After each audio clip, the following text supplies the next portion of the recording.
cannot hear me, because you're on your phone, you're talking to someone else, lift your right hand. Sister, if you cannot hear me, lift your right hand. Thank you very much. If you cannot hear me and you're standing at the entrance, please lift your right hand. I'll send someone to assist you. Thank you very much. I can see just 3 people. Ushers, please help those who cannot hear me. Thank you very much. Welcome back. How are you feeling?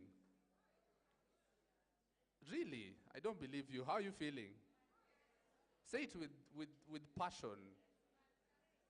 Fantastic, good, great, awesome.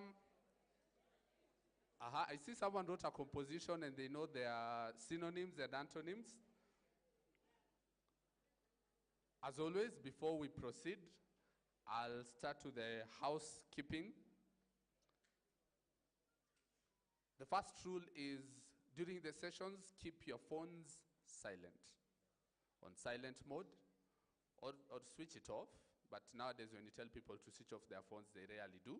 So you can keep it on silent mode so that we don't interrupt proceedings. Second thing, there are exits on your right and on your left. On your right and on your left, in case of emergency. There's a fire assembly point to your right. That's next to the Oval building. There's another fire assembly point to your left, next to where you're seeing the flag poles. Fire assembly points, in case of any emergency, somewhere where we can congregate. Number 3, there are washrooms in this building at the basement. You can access them through the back doors here or just go around. But there are also washrooms on your right to the Oval. It's a building written Oval building. It's colorful. That's where the first Strathmore Business School started from. There are washrooms there, ladies and gents, and any of the other buildings in this, in Strathmore, you can get washrooms and there'll be someone to guide you. Number 4, this is an obvious one, respect other people's opinions. Number 5, try to be audible. Now that we're done with the housekeeping rules, I'd like to acknowledge the fact that we came with our African attire, or attire with African touch. I have received complaints which will be forwarded to HR that the MCs told you to come with African attire, knowing they had prepared theirs, and yet you are not ready. We are taking these complaints very seriously. I myself, as you can see, here's my African touch. It's right here. Thank you very much. If you don't have yours, ask yourself why. And then, we mentioned yesterday you should make sure you visit at least 3 booths. How many people visited at least 3 booths? By a show of hands. How many people visited one only? The one they came in, the one that belongs to the organization, so they didn't leave it. How many people visited 5?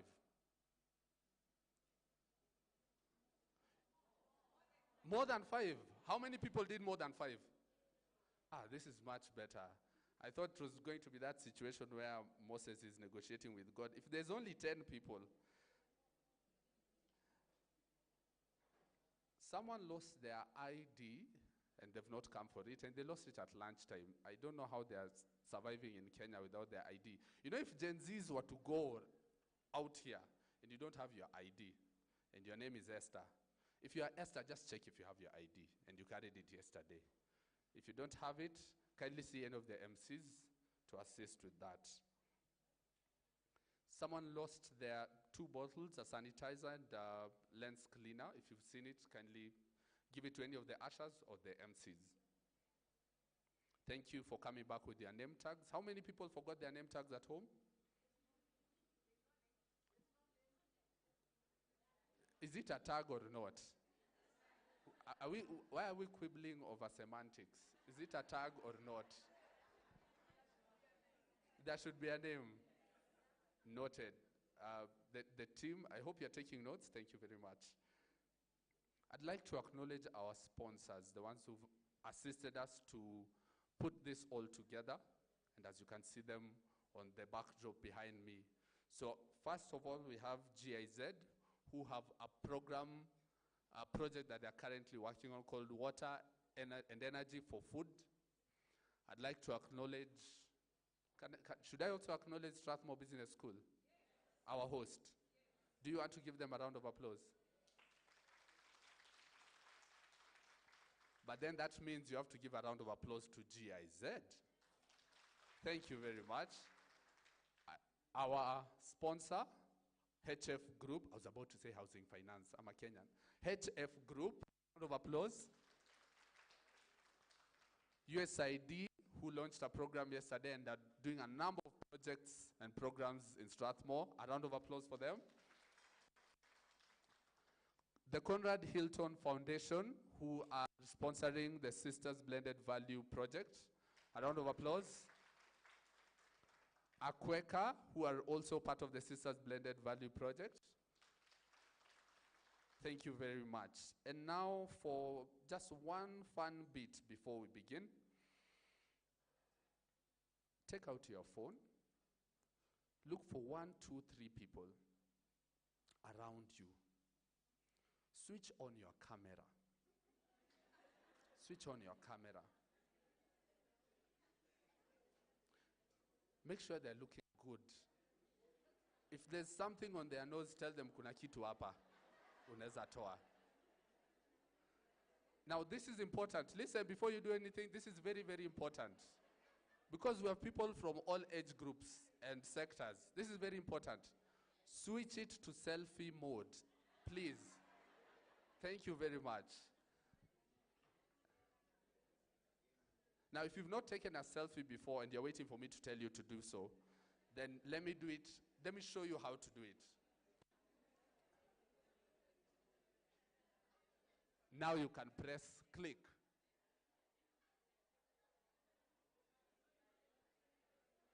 Now, if you want to do even better, you switch on your video and put it. Listen. I told you. Did I not say it's better? Once you're on video, switch to selfie mode. Switch to selfie. Then it's called panning. You move from right to left like this. And you capture everyone.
Asking, you never know who will say yes. The power of seeking for information.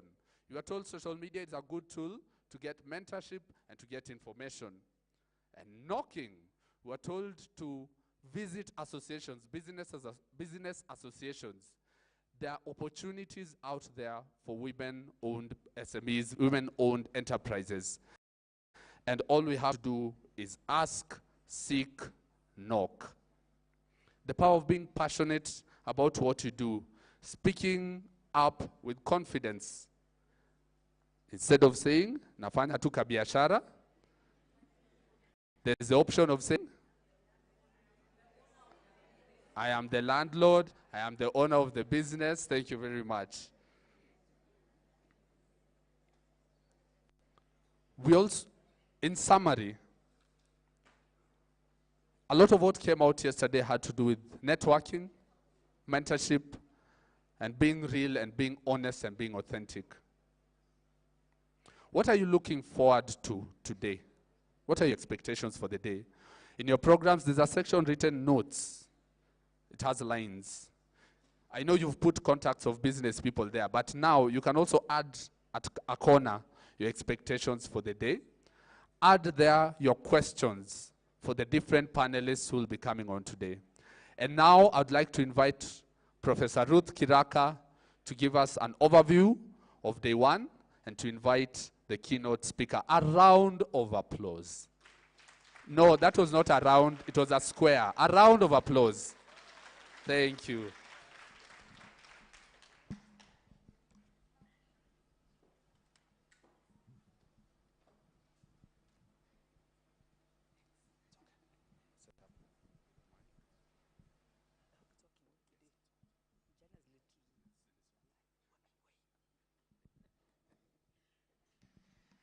Good morning.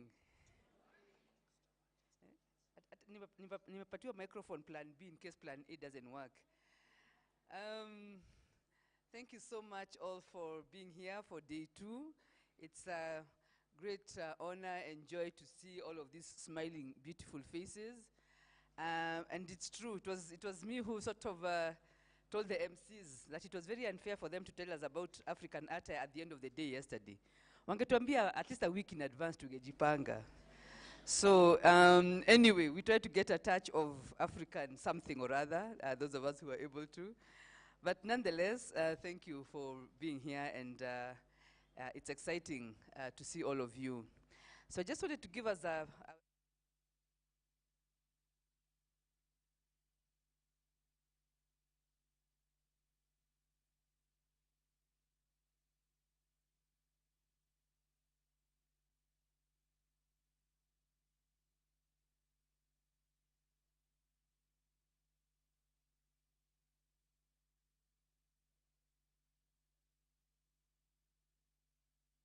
who also took time to acknowledge our sponsors who have also been acknowledged this morning, and our partners, and you, the entrepreneurs, and the delegates who are attending this conference yesterday and today. And also focusing on service to society as one of the strategic pillars of the university. Some of the initiatives that we do, sometimes people ask me, why do you spend time reaching out, doing community work? We do projects even in places like Kibera, Kangemi, Kawangware, and they say, why would Strathmore do that? Because if we're not serving society, then we shouldn't exist. Yeah? Our impact is, our job here is to make sure that there's an impact for everybody who encounters us, wherever that may be, whether it's in a conference like this, whether it is out in the community or anywhere else. And at the business school, we focus on transforming Africa through virtue. Yeah? That we are virtuous in the way we do things, and that we focus on transformation. And even at an individual level, it's about transforming our businesses. It's about transforming our mindsets. And then I went on to give us just some of the highlights of why we're having a women conference this year.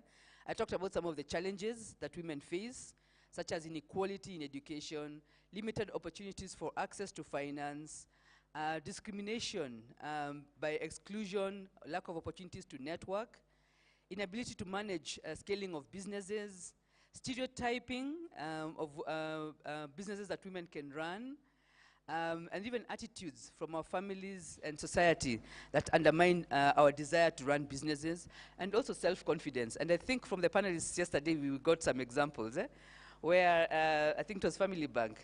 Ati unaona kama naweza pata ngapi? You remember that conversation? You don't hata ujiamini. Unasema tu, you say, I am the owner of the business. I am the landlord here. Yeah, we've been reminded self-confidence is so important. Sometimes it makes the difference between getting the loan and not getting it, or getting the support and not getting it. Because when you're not confident, even the person wanting to support you will wonder, this person ajiamini, why should I trust them?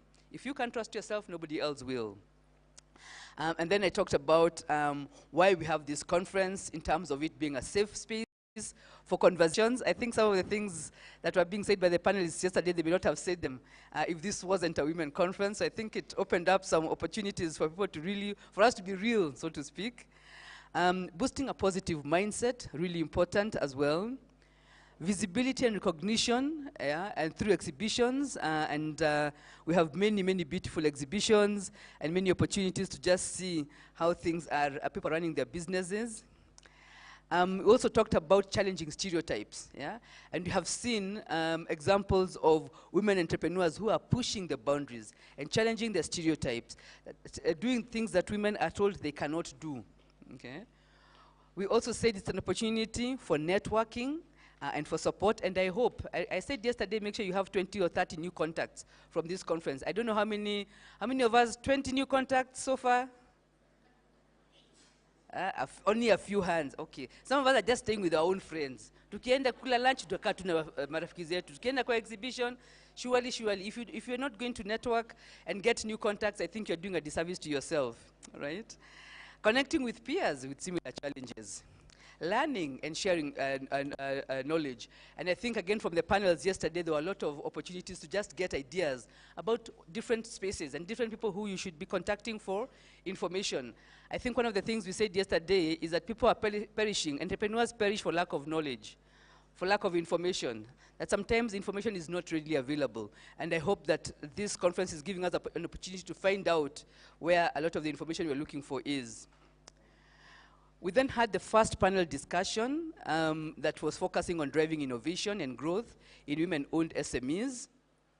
And some of the key takeaways there was importance of the women thinking about innovation and how they can keep thinking about new ways of doing things for themselves, for their businesses. And that we are also reminded that we need to learn all the business procedures and follow the regulations, just follow the rules, and have all the right documents. In fact, somebody said, why don't you have all of these documents on your phone? You know they'll be asked for. Your KRA PIN, your ID, your tax compliance certificate, those things, your business registration, your CR12, those things that you know you'll be asked for. Have them with you all the time. So kusema, oh, nitaleta next week. Next week, but next week it will be too late. You'll have missed the opportunities, right? We're reminded the importance of mentorship. A number of us were asking about mentorship, leveraging technology, and also a shift in mindset to allow for room for growth. We were also told about we should be ambassadors of integrity in business. Shortcuts don't pay. They appear like as if they pay, but the payment may be very short term, if at all. Let us do things in ways that are ethical. And then there's also a challenge to us as academic institutions that our academic programs need to provide practical solutions for entrepreneurs. And I hope that this program is providing, or this conference is providing practical opportunities and ideas that you can implement. We then had our launch of our WAVE program. We had our keynote speaker, Ms. Marianne Smallwood, who is the Director of Private Sector Solutions, Office of Economic Growth at the USAID. And she talked about the role that we are playing as partners, Strathmore and USAID, in building a supportive ecosystem that women can be able to, that can help women to maneuver the challenges that they face in business. She talked about the importance of the program, the Women Entrepreneurship Incubator Program, which we then launched with quite a bit of pomp and color at the corner there. And it was that's really exciting. And some of you started to apply for the program. And at this point, let me apologize, because I know a number of you went to the link that was given, and it didn't work as we had expected it to work. I was later informed that apparently there was a a process of upgrading or doing some updates on the website, and as a result, that's the university website, and as a result, our website was affected, and so it wasn't available yesterday. So I apologize for those who tried to apply for the program and couldn't.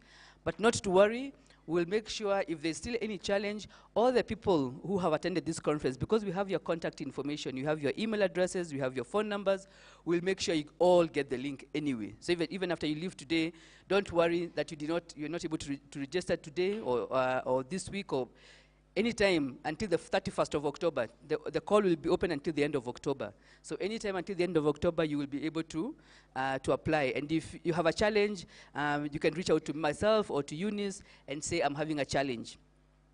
And it's also not first come, first served. So don't worry if you're not the first one to apply. Yeah, it's not first come, first served. There's a criteria for selection. You could be the last one to apply and you meet the requirements, so you'll still be eligible. So don't panic. We'll make sure that you all get access to the link.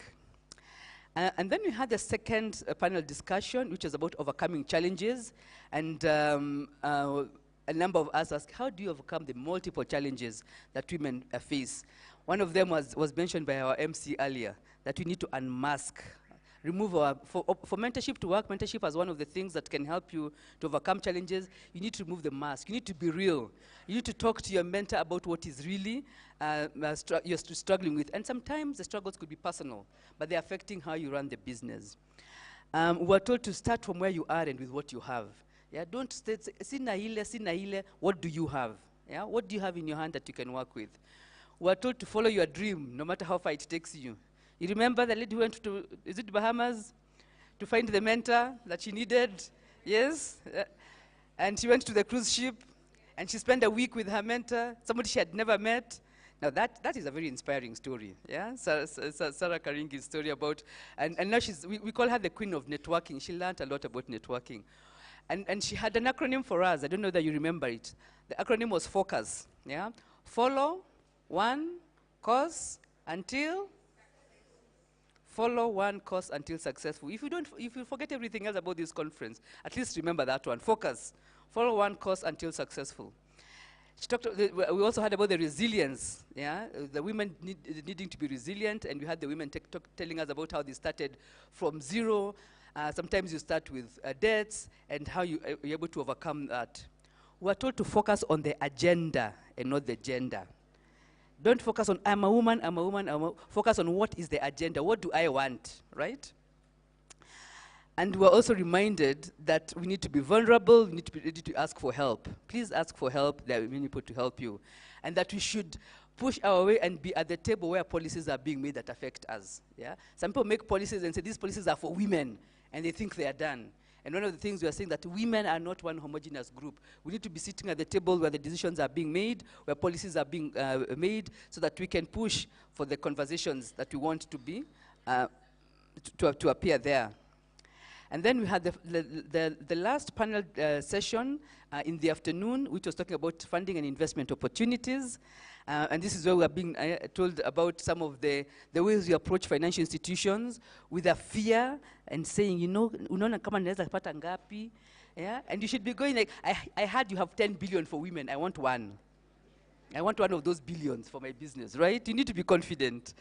We were reminded about being intentional, being bold, having a clear focus, and also to avoid looking for funds like your business is an emergency. You know the business is there. You know you'll need money in next year in January. You should be planning for that now. Have clear, well thought out business plans as you approach financial institutions. We also told about the importance of your bank account appearing active. Hata kama ni kuweka pesa na kutoa, unatoa. You put in the morning, you remove in the afternoon. The fact that there is transaction happening in that account is telling a financier that this person is in business. So even put all the money, if you got 100,000, put all the 100,000, after 2 hours withdraw 90,000 and go and do something with it. Don't keep it in your pocket. That difference of 100,000 and 10,000 is what make the difference between you getting the loan and not getting it. Is your business, does your business show, does your account show that your business is active and that you're putting in good money, and therefore, if we give you a loan of X amount of shillings, you can be able to repay, okay? And so there are many, many, there were, I think, very many nuggets of wisdom, I hope, that you picked from yesterday's.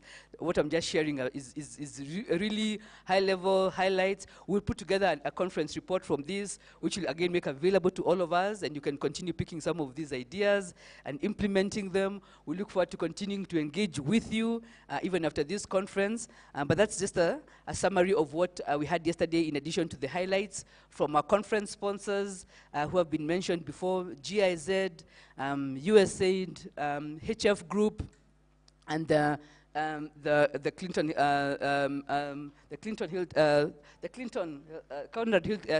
Conrad Hilton Foundation, who have been sponsoring and supporting us in this conference. All right, so I'm going to pause there, and I'm going to do the next thing now, which is to invite our keynote speaker for this morning. Yes, she's here? I'm sure she is, yes. Our keynote speaker for this morning, Madam Sally Jambi Mahihu. Some of us may know her, and I'm excited. I'm really looking forward to hearing from her. She's an accomplished attorney. She's an advocate of the High Court over 37 years. Okay. So all legal matters, those with legal matters, you might get them sorted out today. She's a commissioner for oaths. She's a certified public secretary. She's a member of the Institute of Certified Secretaries. She's a member of the Chartered Institute of Arbitrators. She's a member of the Commonwealth Law Association. So she has a strong legal background. But I think that what was exciting for me, and one of the reasons why I think we're excited to have her here today, is also that she's also the founder and CEO of The Seasoned Woman. I was like, and that got my attention. I was like, I would like to hear more about this. And it is a forum for empowerment of women, which is what we are all about at this conference, yes? So the Seasoned Woman's vision is to provoke today's woman to discover and influence her sphere in the marketplace for a better society and nation. Its mission is to provide a platform for engaging, empowering, equipping, and seasoning women in the marketplace to conquer and command their spheres of influence. Do you want to conquer and to command, to be empowered, to engage, to be equipped? Aha. Madam Sally Mahihu is the person to do that. Karibu sana. Let's give her a round of applause as she comes on stage.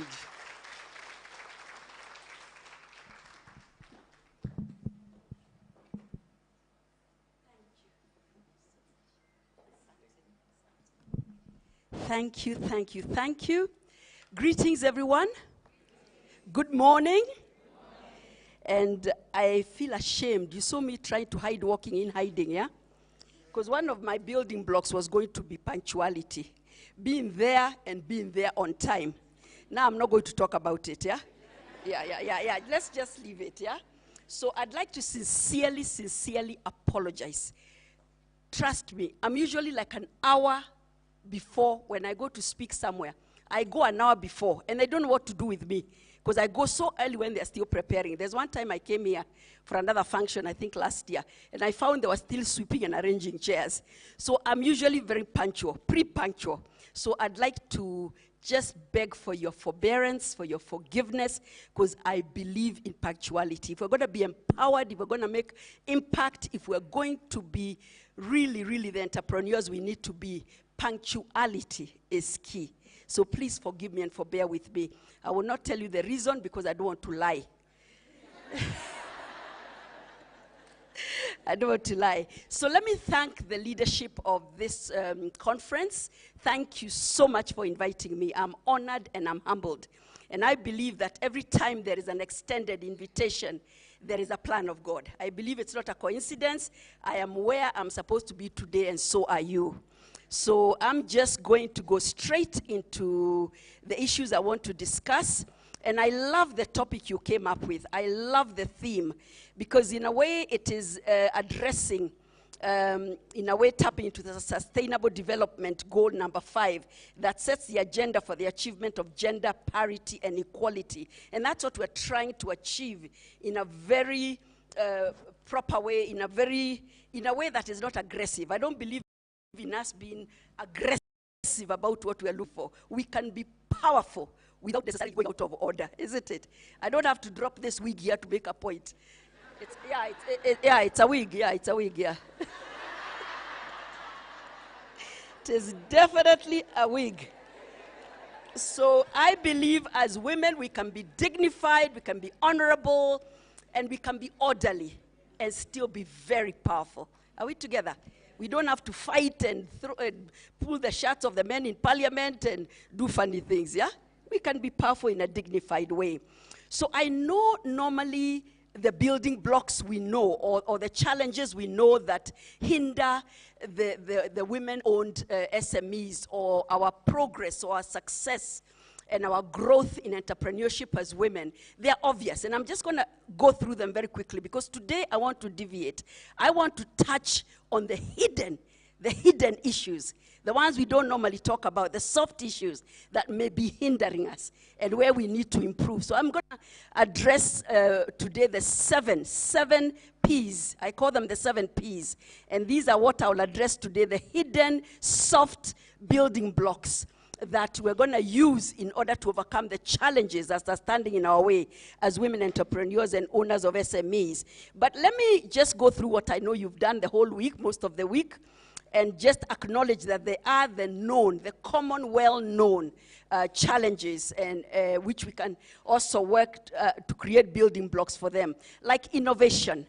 Often we are told, for you to move ahead, for you to succeed in this area, be innovative. Don't be a copycat. Let's not see so-and-so is doing this. This is what people are doing these days, so you say, I'm going to go into that area of business. I think when we copy without giving it due attention as to what is my specific area, what do I want to go into? So innovation is all about the uniqueness. It's about tapping into that gap where there is a need, and you know that it will be unique in the way you bring it forward. You know, as women, we're nurturers. So when we conceive, we have the power and ability to conceptualize ideas and business ideas, and we can nurture them and incubate them, and they can come out very unique and very innovative in a way. So that's one of the things we're told, be innovative. Don't just do what everybody else is doing. Oh, these days they are doing, sometimes you go into a street, let me even talk of a very small type of business, and just because I sold maize and it's going so well, hata mwingine anakuja analeta banda, anauza mahindi. You know, let's not be copycats. Let's look at what is innovative, what is needed. Where can I myself succeed? Also, there's technology. A lot of us, I don't know about you, but a lot of us women, we have the capacity and the power to grasp technology very well. And I've seen the women who are really knowledgeable in technology. But I think there's something in us that shies away from technology. Like me, my sons will say, I'll tell them, Ebu, put on that TV. Why is that TV doing like that?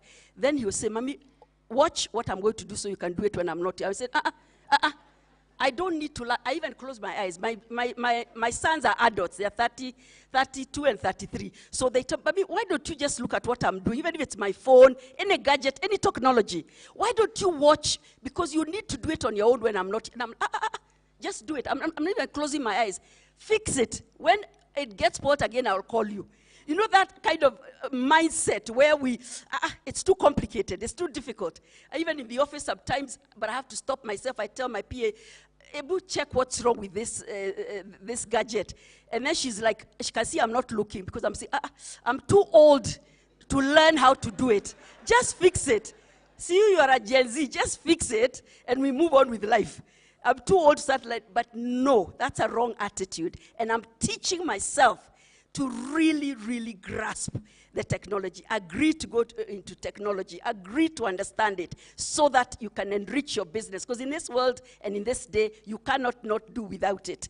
And then there is the risk of risk tolerance. Our risk appetite can be very, very low as women. We are cautious by nature. You hear there's this business, or it entails dealing with cement or something crazy like that, and you're like, that sounds too ridiculous, too complicated, or whatever it is. But I remember when we formed, and I was the founder. Today I'll use myself as an example. I was the founder of setting up a women's investment group some years back. And when we started, I'm the one who rallied the women and said, let's start. When we started, they started telling me, now we invest in this area, this area. One woman came up with an idea, let's invest in an aeroplane. A Cessna, just one for, we hire it out, and it does training. So we can hire it out, so we hire it out for them to use it for training pilots. These small planes. I was the most objective. I objected. A plane? Since when did we enter into planes? Let's just buy a plot in Kitengela. Why can't we just buy a plot in Kitengela? That is so simple and straightforward. Risk averse. You know, this low, our appetite for risk. I was saying, what if it crashes? What if this happens? But the other ladies were in a higher place than me in understanding investments. So they pinged me and I didn't have a vote. So they won the vote and we bought the plane. And it had people to hire. Yes, we did. And it got people to hire it.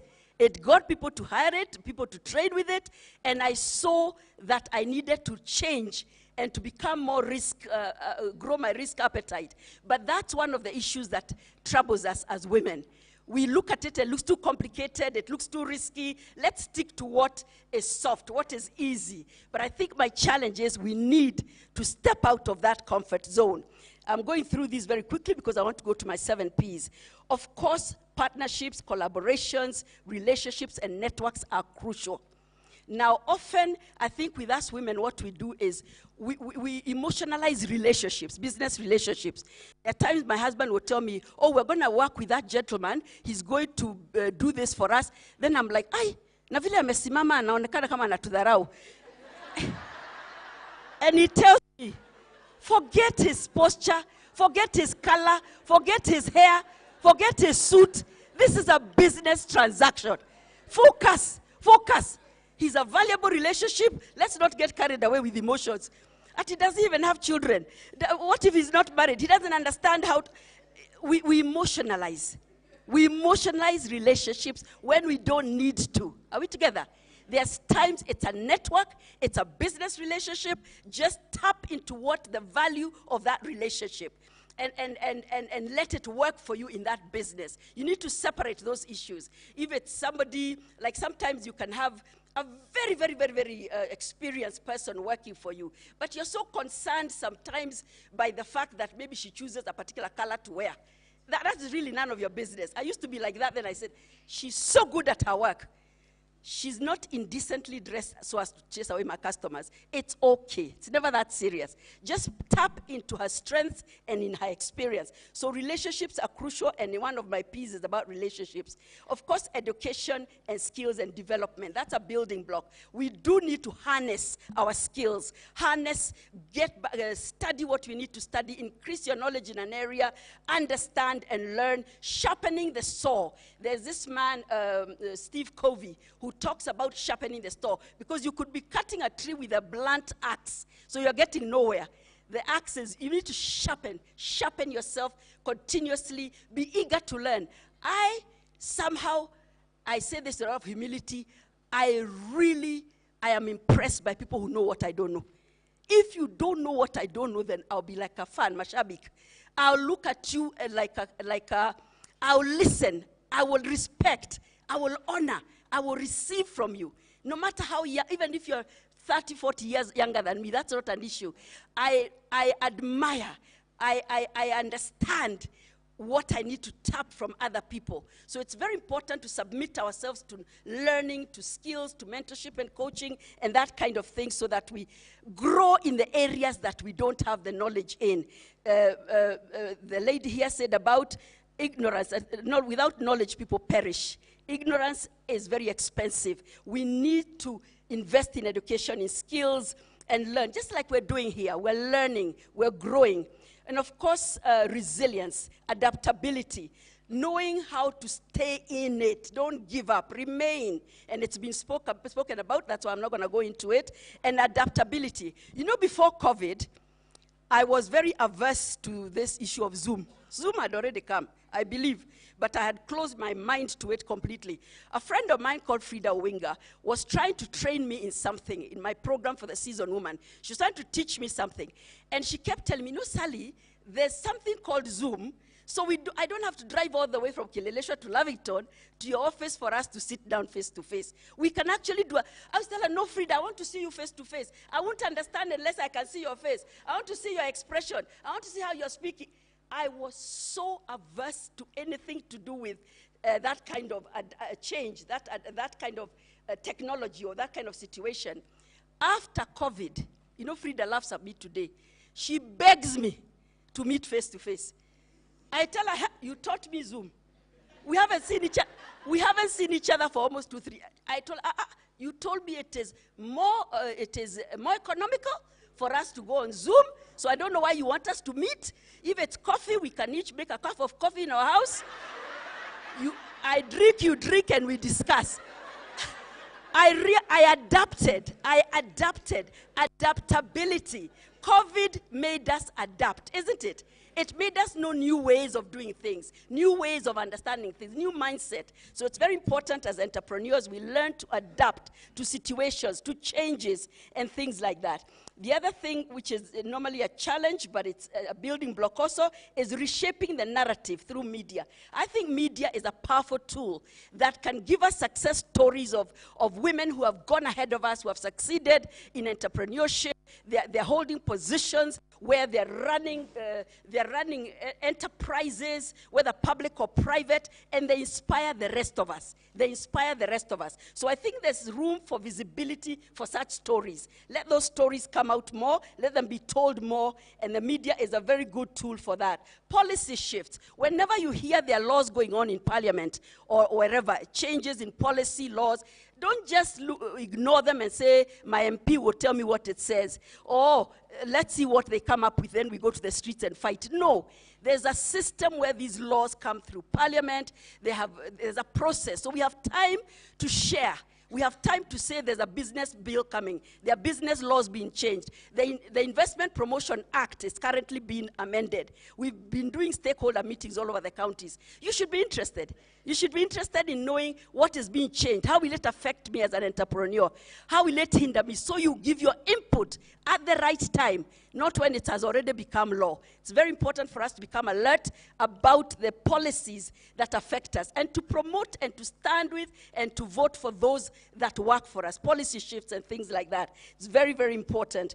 And the other thing is quotas, of course, to encourage that wherever there's an opportunity where we can promote and speak as groups, as communities, and as individuals towards the quota system, where on gender basis, like where we say from now on tenders should be given to 30%, 30% of tenders in any government institution should be given to women, things like that. Promote that, speak about it, make sure it's happening in your company. At Can Invest, it's supposed to happen. I'm always asking, let me see the report. I want to see the report. I want to see whether indeed we are abiding by this quota system where the government has told us to give advantage to business, women entrepreneurs and business. And then mentorship programs and coaching. I can't say enough of that, but it is so crucial that we submit ourselves to coaching, mentorship, etc. Now, what I've gone through is what I know you've already gone through this week. And these are the commonly known challenges we go through and the building blocks that we need to use for it. But today I felt very strongly and persuaded that I need to share with you the hidden ones, the ones we never speak about, the ones we may not take as important building blocks or challenges. And I call them the 7 Ps. In my Season Woman Forum, I teach about the 7 Ps in different areas and different topics. And one of the 7 Ps, let me go through all of them first. The first P is your person, your person. And this deals with your identity, assurance of your identity. I have come to believe very strongly that to the extent that I am assured of my identity, I know who I am, I know my strengths, I know my weaknesses, I know my gifts, I know my talents, I know the skills, I know where I'm weak, I know where I'm strong. It's a starting point of enabling me to step into any industry or to step into any venture. Because that way, there's a self-awareness, there's an understanding of self. There's an understanding of what I could do, what is beyond me, what do I need to improve. And I think it's very important when we have that identity assurance as opposed to an identity crisis. If we suffer from an identity crisis, it is almost impossible to step into a venture successfully, because you'll always be second-guessing yourself. Somebody will say your product is like this, you make it like it's a personal attack on your person.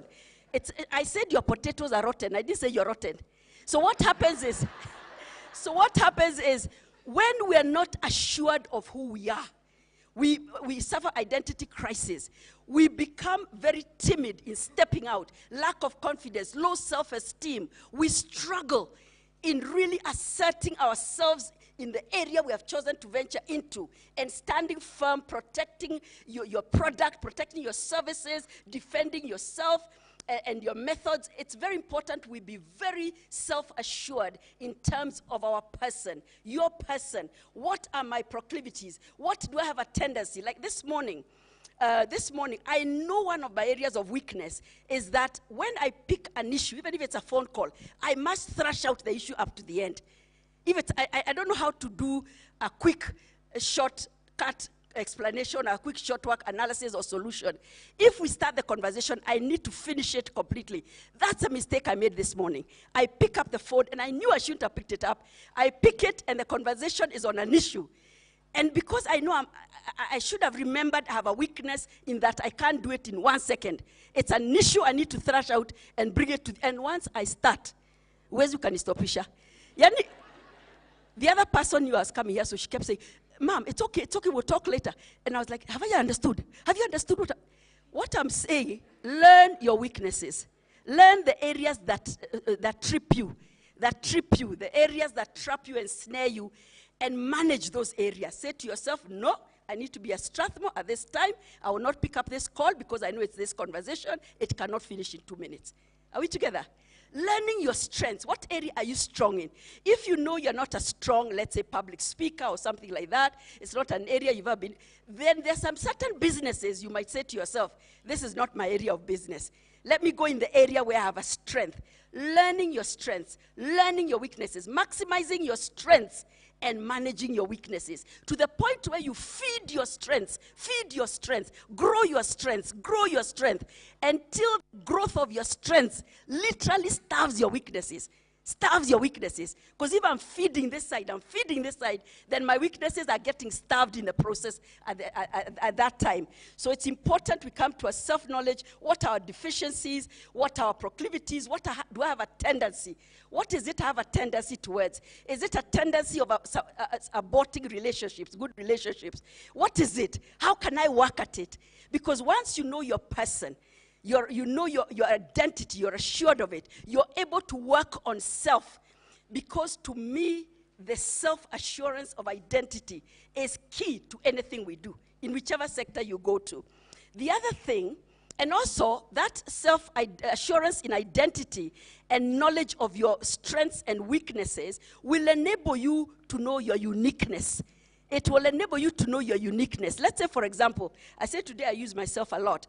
For example, let's say in my law practice, one of the things I discovered very early I've actually practiced for 39 years. I forgot to amend my CV. This is my 39th year in private practice. When I started my law practice, I discovered that I had a strength in engaging clients. When you come to buy a property, for me it's not just about the sale agreement, the transfer, the registration, Ignaisha. I engage you. I want to know, is this property? How are you feeling about it? We go into a relationship. And clients love that. When the next time she's coming to write her will, she wants to come to Sally. Because Sally engages you. She talks to you. She even tells you, which child is this? Paul Nule Mukora. This Paul. So then I tell her, Madam, let's do this. Paul, you told me that Paul has a weakness, yeah? So let's not let Paul take his inheritance at 25, or 21, the legal age of majority, because from the way you've described him, Paul atakula hiyo pesa iishe. So why don't we push it and make it up to 30, 35? Let it be held in trust. Let him be getting an income. So I engage them. There becomes a relationship, not just a transaction and unaisha unaenda. So once I discovered that, it became a niche. You know how you can have a niche? a uniqueness, something the other lawyer is not necessarily doing, which means then you get clients. That's the same thing with trading and business. Discover your niche, discover your uniqueness so that you're innovative as well. And there's something about you because of your assurance of your identity, knowledge of your weaknesses, knowledge of your strengths that enables you. In my areas of weakness, I don't deal. I will have somebody else in my law firm do it. If I know I am impatient in collecting fees, see, money is important. So if I find that I'm impatient, I get to a point where I'm like, see, these are the rules. We told you we'll give you credit for 30 days. And if I find I'm getting impatient and irritated, I don't want to lose those clients. So I hand it over to somebody else who has a strength in that area. So you manage your weaknesses, you delegate the weaknesses, or you don't venture in the areas of weakness, and you maximize your strengths. So that client will remember Sally, the one who engages her, the one who advises her beyond the legal, who advises her about her children, about her lifestyle, and gives her ideas. She will not remember that Sally was harassing me about fees. Because Sally didn't enter into that area of fees because she has a weakness by being not patient, isn't it? So that's very important. Then you develop your areas of strength. Now, the second P is your purpose. Your purpose. Now, what draws you? What draws you? I think if you look very carefully at what you're doing right now, what you're doing as an entrepreneur right now, many of you will find that you're actually doing something you love. Something that draws you. There's a magnetism. Something you enjoy. Because I believe very strongly that lest you enjoy what you're doing, success is very elusive. I think it's important to have a passion. If you're doing schools, if you've got a group of schools all over the country, you love education, you love schools, you love the idea of imparting knowledge. If it is clinics, you love medical health, you love the idea of people getting healed and whatever. There has to be something about what you're doing that you love. Because waking up to do something you don't love, then surely you reach up, when things are hard, you won't be able to hold on.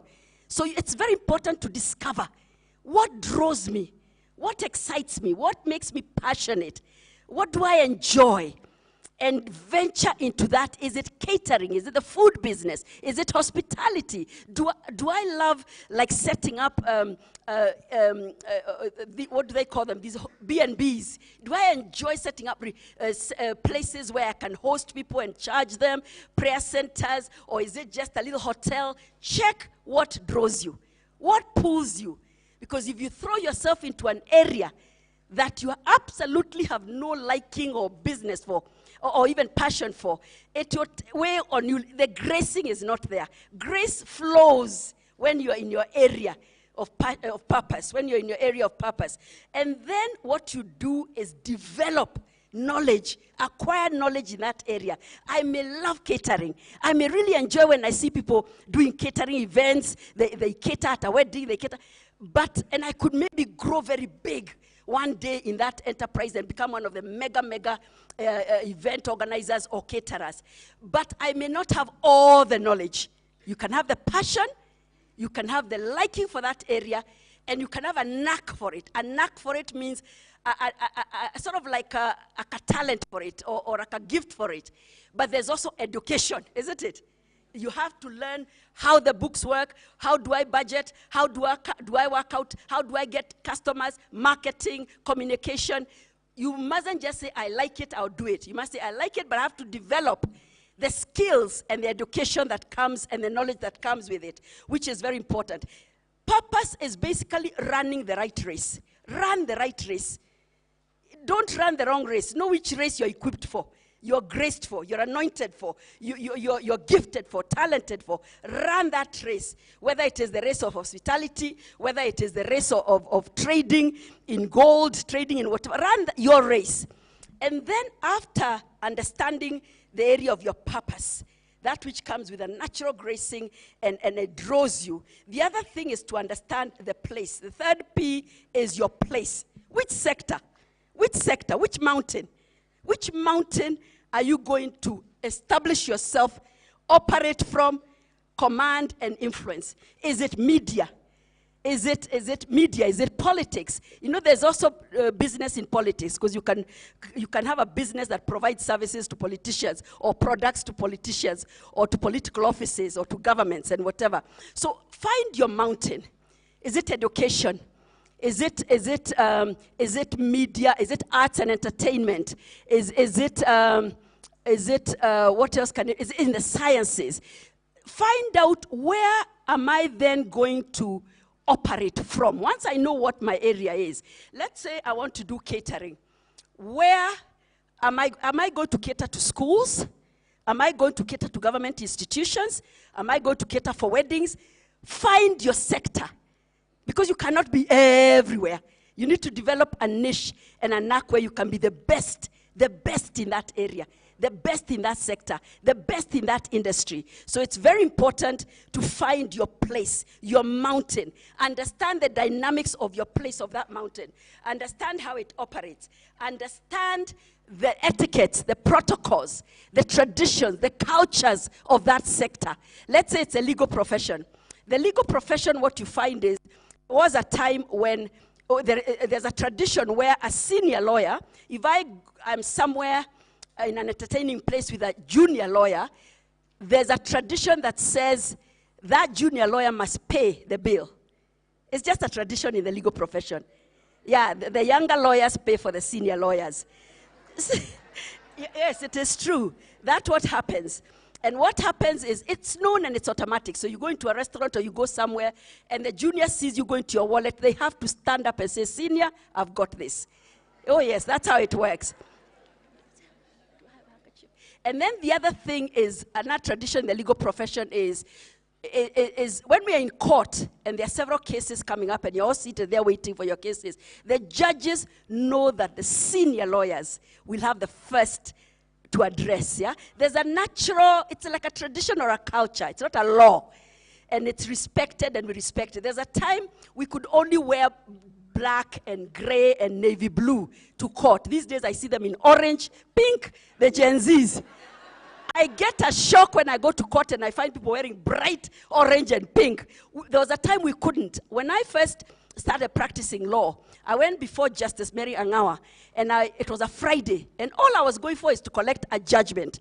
You know, just to collect a judgment, there's not much. You go there, she reads the judgment, and you take it back to your boss. So when I went, I was going for the weekend to Mombasa. I was a young and married girl.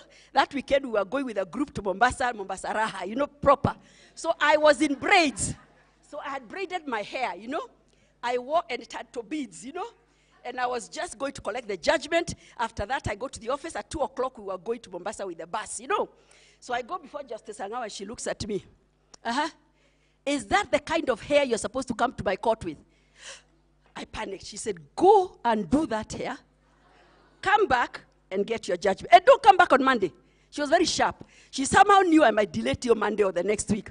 She said, I want you today, before the end of the day, I want you back here without braids to get the judgment. Because it wasn't allowed in my days. It was seen to be casual. You had to be properly attired. So I went, I fumued that hair. And you know, when it was being done already, my head was throbbing. You know how you put Vicks? You know how you put Vicks? You take Panadol after you're braided. I think a long time ago, you know, things have changed. Before, they used to think you had to pull the hair until somebody gets a headache or a migraine. So can you imagine undoing it? Oh, it was terrible. What am I saying? Learn the culture of the sector you're going into. How do caterers operate? What is the code of ethics? What are the cultures? What are the traditions? What are the protocols and etiquettes? Learn the culture and operate within the industry codes so that you fit in and you align, because you can take you backwards if you resist what you find there. It's very, very, very important.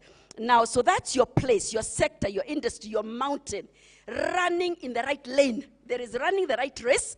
And then even if it's a right race, there are several lanes, isn't it? Chagua lane yako. Don't run in the wrong lane.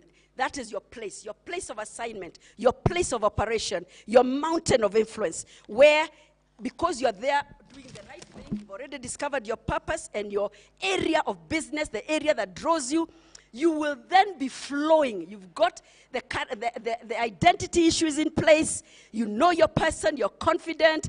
And then you come into your purpose, you've discovered it, then you come into the place, and you're flowing, you're increasing your capacity and unleashing your potential as you fulfill these P's. The fourth P is your people, relationships. There is no way we are going to get anywhere as entrepreneurs and business people without relationships. Relationships are crucial. And it's not that everybody in the world or everybody in Kenya is part of your business or part of your network. You have to identify the right people to connect with, the right people to collaborate with, the right people to network with. It's very crucial. What is it you need? What is it they need? So you align in a way that there's value flowing from one to the other. It's a business thing. So here, I'm not making friends with Washeke so that she takes me to do my nails or she knows more nail places. It's because she knows finances. She knows investments. She knows. I tap into that. So I identify her and I zero in into her as a collaboration, as a collaborator, as a partner, as a network. So identify what you need in people. Those are your people, your relationships. And as I said earlier, with women, we have of over-analyzing relationships. We get too carried away with issues about relationships, and they abort our businesses. Because remember, this is a business relationship, yeah?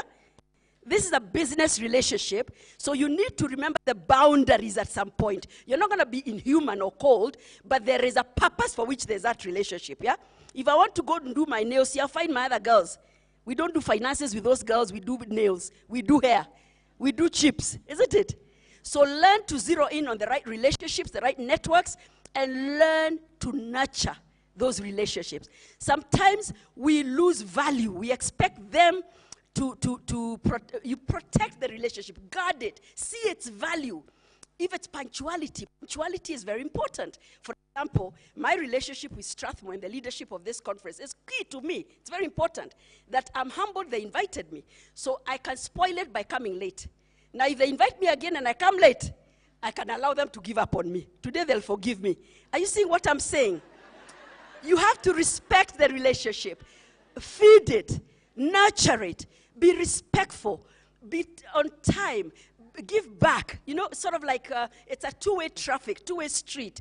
So you don't just want to rip, use that person, and you're not giving into that relationship. So it's a work. There's a work involved in maintaining, identifying the right relationships, the right networks and collaborations, and maintaining them, and understanding their purpose.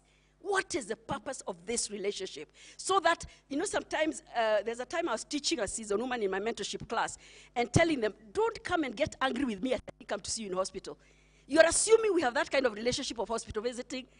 There's nothing wrong with hospital visiting. But maybe we're not at that level of relationship. Are we together? There's another type of friend who I'll break my legs going to the hospital to see. Isn't it? So these are hard things to say and they sound cruel, but it's important to learn what is this relationship? What are the boundaries in this relationship? What are the elements? What are the expectations in this relationship? Is it the kind of relationship where she expects me when her son needs school fees, I chip in automatically? Maybe not. Maybe I have other relationships where that is an expectation and I must fulfill it because it's a kind of friendship where that friend expects me to step up and help her with school fees and I also expect it of her.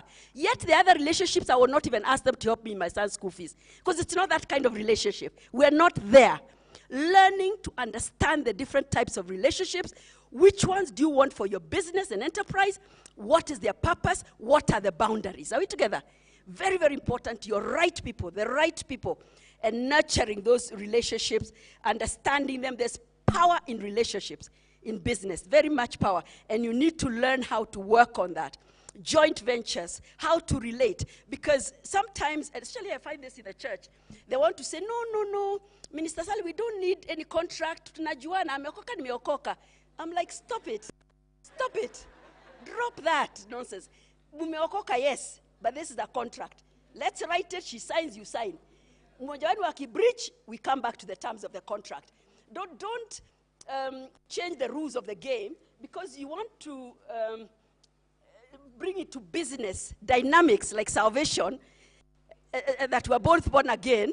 Sometimes the people who are going to give you business are not even Christians as such, if you're a Christian, isn't it?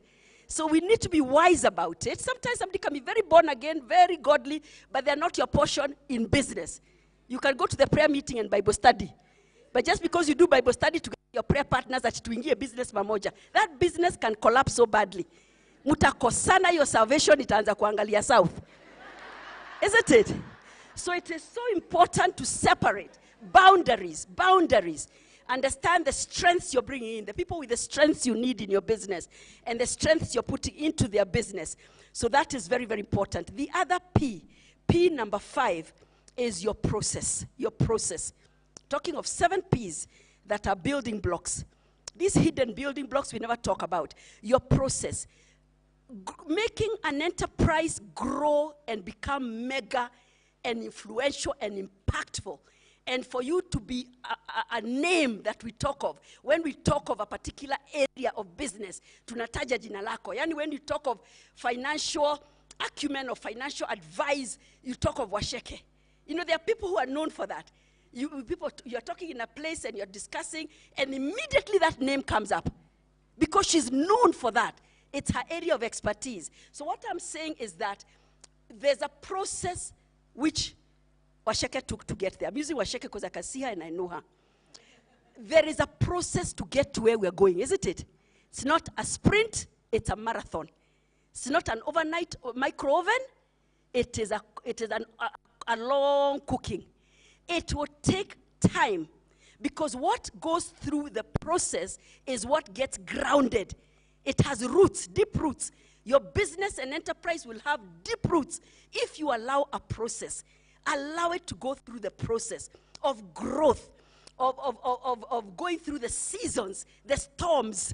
There are different times where your business will undergo storms. You don't close it. It's not necessarily time to close it. So it's gone through that storm. It's getting strengthened. The next season, it comes out. You have learned lessons from the storm. It grows over time. It grows over time. So that, as I say, process ensures deep roots. So it's not something that grows in 3 months. You know, like a maize plant, it grows about 3 months. So before you know, the roots are very shallow, and you can rip it up. Then there's another kind of plant that grows deep, deep, deep. So it's stronger. It's stronger. So you want a strong enterprise, a strong business, a strong SME.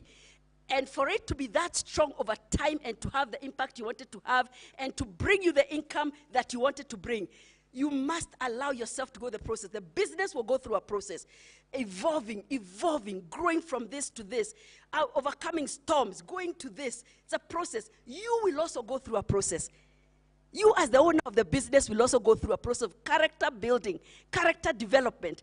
This is not the same Sally that was there 38 years ago. She's not the same lawyer. Today, if you ask my clients who have stayed with me, she's very different. She's mature. Her way of dealing with things is very different. She has grown in character. She has grown in the right qualities and traits. The weaknesses have been thrashed out, and she's swimming in strengths. You know what I mean? So it's important for you to allow a process, time. There's a time I used to say to my husband that, how come this biashara of mine is not, you know, I used to have a little shop. How come this shop is not selling? I'm always paying rent. Then you tell me, you're not allowing it to grow. Or whenever we do a project with my family, I say, where are the profits? Then they say, ata ijamaliza mwaka, you have to let a business grow before you eat it and finish it. When you get the first profit, put it back in the business. That's a process. Put it back in the business so that you're not in a hurry. It's very important to allow the process. Now, even as I said that you don't give up when your business goes through storms, there is a time when you must know when to close shop. Yeah? There's a song by a cowboy, I think it's somebody Whitaker, about the gambler. The gambler, he knew when to go. He knew when to get up and go.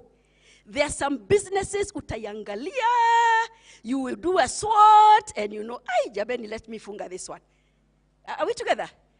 That is so key, because if you don't, it will continue to drain you, and it's not going where it's supposed to go. But I think it's a discerning and seeking expert advice who will tell you, anyway, this one, maybe another time, another season, but for now it's not. I remember I had a little shop in Mombasa, and it wasn't that I understood trade at that time. All I wanted was to put pretty things that had no function. I had toboos, I had, just pretty things, Like when you ask me, what is this for? No, it's just pretty. It's just nice. And sure, if you walked into that shop, it was the prettiest little shop in Mombasa, when I used to live in Mombasa. But it had non-functional things. Yani, my friends would buy out of pity and friendship. But a real customer would say, so what will I use this for? And I'm like, I don't know, just go and put it in your house, I paid rent for that shop, stubbornly. Because my husband had listened and he had held his tongue. Because he knew, if he stops me, I'll say, you're kanyangering my dreams. Why are you kanyangering my dreams? My dreams are valid. So he had watched me and decided, let her learn for herself. So I paid rent, a year, 2 years. I never got a profit. I never got anything out of it. In the end, I gave away all those pretty things because there was no one to buy them. And what I'm saying is that there is a time before the hole gets deeper and deeper and deeper and deeper. You have to know when to stop and walk away. Yeah, walk away because so they have to balance between not giving up, being resilient, and when to give up, and when to actually stop and go on. So that's the fifth P. The sixth P, and I'm finishing now, are your principles. I believe that big businesses, or the real solid businesses that will stand the test of time and really have the impact they're supposed to have, and make you a name and a voice that we cannot ignore, and command your mountain, are businesses where you have principles, where you have established ethics, values, principles. I am not going to make it by being corrupt. I'm not going to make it by undermining others. I'm not going to make it by having inappropriate relationships with the godfathers. I am not. I am going to establish principles, ethics, values, habits, consistency, honesty, transparency. I believe businesses that are based on principles, well-established principles over time, have the highest chance of success once you put all the other dynamics together. It is important because we can build a business with values where when people look at it, there's nothing they can say against this. There's no one you killed to get it. There's no one you undermined. There is nothing you stole. It has the fingerprints of God on it. It is vetted and it is found to be qualified in the sense that you walked with principles and habits that were right. And the values are not unconscionable or immoral. Sometimes people say, oh, it's okay to get into human trafficking. There are some people out there who need babies, and there are so many babies walking around our streets. That's not a trade you can be proud of, even if you grow the biggest trade in dealing with children. It's immoral and it's illegal, first of all. So I think principles, etiquettes, character, your character, your character, your person, just the way people see you and trust you. You build trustworthiness and your business aligns with who you are, and it grows who you are.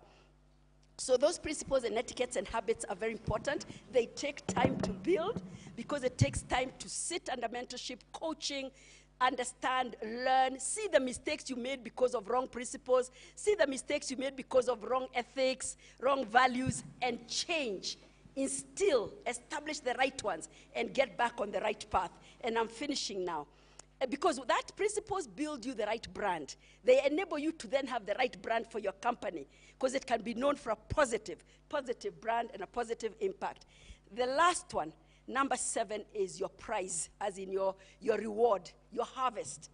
It's very important as we succeed. And we're not here because we're not going to succeed. We're here because out of this conference, there's going to be hamper harvests. We're going to apply all the principles we're learning, and our businesses, our enterprises, our SMEs are going to grow to a point where we will remember we came to this conference. Things went up from that conference. My business is now at this level. Now when it gets to there and it gets to the point where the harvest is coming in, the fruits of your labor are coming in, it is so important to learn how to deal with your harvest. Very, very important. How do you deal with your prize? your reward, when you make all that money, when you have all that impact, all that influence, all that social good impact, or whatever it is, the end, what we're working towards, when it finally manifests, and your business has delivered, how do you handle the harvest? It's very, very important to understand. Because one of the things I'm persuaded deeply about is that you need at that point to think of legacy. You need to think of the impact your successful business will have on the current generation and future generations, yeah? It's beyond just making it, having the money, buying the cars and buying whatever else. Those are all good things. But it's the impact it will have nationally, globally, the legacy you will leave. And it's important to begin, when the harvest starts pouring in, to begin to think, how do I handle this harvest? What legacy do I want this harvest to speak? What footprints do I want to leave in this sector where I have succeeded so much, where I've made so much money? So it's important how you respond to the harvest, how you use the harvest, how you treat the people who helped you get the harvest, how you become generous with your harvest. How do you deal with that harvest? How do you resow, replant the harvest? The farmer never eats all the seed, yeah? He never eats all the seed, yeah? He leaves some of the seed to do what with it? He doesn't eat all the harvest, yeah? There's the seed that he plants the next season, isn't it? You must look at your harvest and your rewards and your prize from your enterprise and say to yourself, I cannot swallow. There's that portion that I will reinvest, I will replant for a greater harvest the next season. It's very important because some people, when you really climb the mountain and you come to your success, you come to your harvest, you come to your growth, that's when we are bought. That harvest can even become rotten. And especially when we don't understand how to bring it in, how to store it. Just like in a natural scenario. If my bananas have grown, my fruits have, everything has grown, I must know the timing of bringing in my harvest, the principles of bringing in my harvest, how to bring it in, how to store it, how to work on it, isn't it, yeah? And I think I would need more time for that point. But what I'm saying is that when the harvest comes, think of how you will respond to that harvest, how you'll handle that harvest, so that it doesn't mean at the end of the day the harvest is what messes you up, is what destroys you, is what makes you arrogant, is what makes you ungenerous, it's what makes you mean and cruel. Let the harvest build a legacy. Let it be seen to have done something good. Are we together? Are we together really? Those are the 7 P's. I told you these are the hidden blocks. We don't normally talk about these areas. We talked about lack of access to finance. We talk about all those other ones we know, and we're working on them. See, they're not important. They're important. We're working on them. We are trying to see how discrimination can stop so that we get our gender equality. We're trying to see how we can access finance, how we can access markets, how we can overcome all those challenges and have building blocks to help us grow. But these are other internal. They're self. These are when you look at yourself, introspect. Look at me. Before I start blaming the government for not giving women finance or the financial institutions, before I start blaming people for discrimination, for not giving women a chance, let me also look at myself, isn't it? Look at me deeply and say, what should I sort out before I go to fight the war out there? Isn't it? Amen, amen. Are you blessed? Yes. All right, that's the end. I think I used too much time. I hope I did not go beyond too much my time. But thank you so much. Okay. All right, thank you. That was a wow, right? I'll only do 2 questions. Despite it being a wow. Just 2 questions, and then we move on to the next session.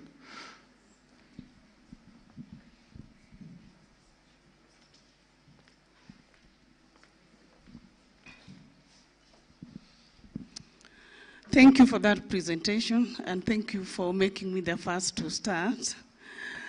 Yeah, it's really a wow for me. I'm happy I came. Quite a bit. I'm still pondering. So my question is on emotional intelligence. Because I love the point. I was actually tickled when you talked about, how is this man standing? And some of us are like that. How are they walking?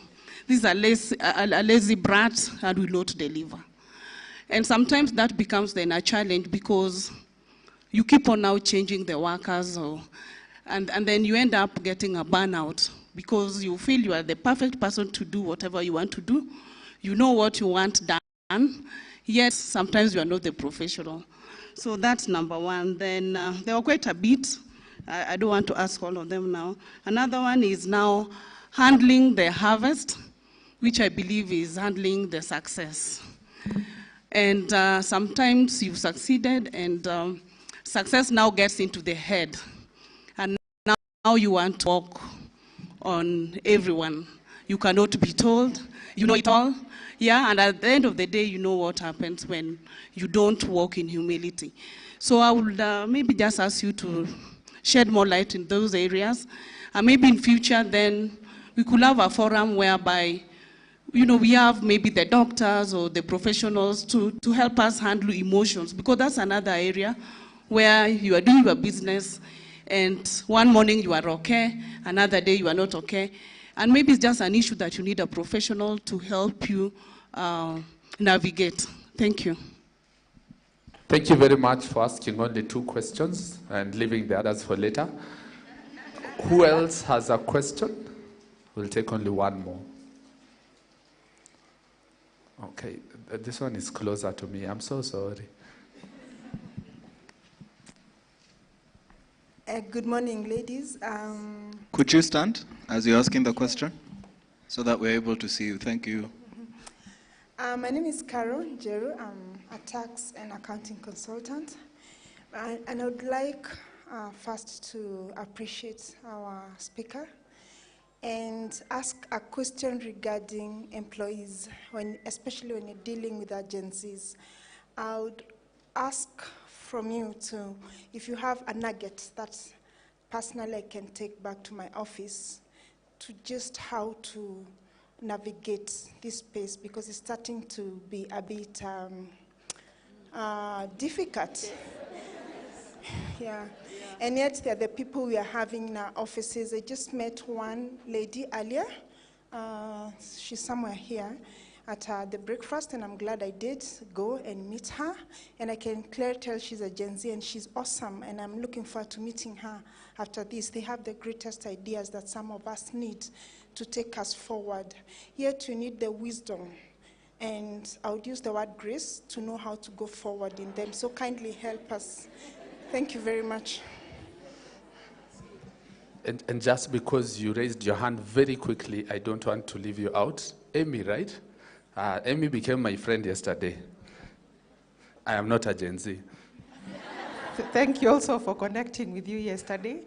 I'm enjoying the benefits of yesterday's connections. Yeah, so my question is going to touch on the first P, the person, and also the last P, which was prize.